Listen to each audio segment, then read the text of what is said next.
Promise of Blood is by Brian McClellan, is the first of the Gunpowder Mage trilogy, which I've heard good things. Daniel Green recommends it and has a pretty decent rating. But what I really liked about this book is the combat. It's really gritty and violent. It's a fast-paced, action-packed story in the vein of Full Metal Alchemist, and the author has said that he indeed has been influenced by that anime and manga.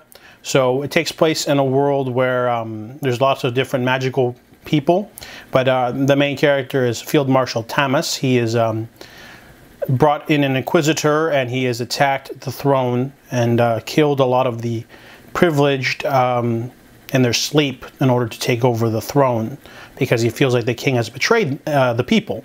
So in this magical world, there are privileged. They use runed gloves to use sorcery. They're very powerful. Some of them are psychotic because, you know, they are favored by the king. They get to have harems and things like that. And then there are gunpowder mages, like our main character Tamas and his son Daniel Two-Shot. They can eat gunpowder in order to get stamina and strength, but it's kind of like a drug for them. Also, they can manipulate bullets, so they can like ignite gunpowder. They can twist bullets, curve them. I don't really know the full manipulation. I don't know if they can like do like a 180 turn, like around a corner, but they can curve bullets and do cool things like that. And Daniel Two-Shot, he's really good because he can kill you within 2 shots, and he can shoot people from really far away. So he's like a magical sniper of sorts.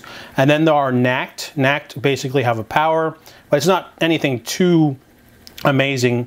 Like, for example, Tamas's bodyguard, his Nacht is he doesn't need to sleep. So some people just have like a small affinity for a certain specific thing, and it just gives them a quirky little sort of like power that doesn't make them a major player, but it's still in there. And there's also other people from other countries, but mainly the story is about this bloody coup and Tamas trying to tamp down the sort of factions that arise and try to fight back because they're still loyal to the king, and another country starts trying to invade, and it's basically focusing on those 3 characters. And it's a really, I would consider it a grim dark fantasy because it's really like dark in terms of violence. Like, it's one of those war-filled books where anyone can get cut down by sorcery or blade or bullets, and there's a lot of like killing and shooting and executions and things like that. So it's a really good flintlock fantasy. I really enjoyed this one because interesting characters, and there's going to be a lot more because there's 2 trilogies. So I give Promise of Blood a 4 out of 5.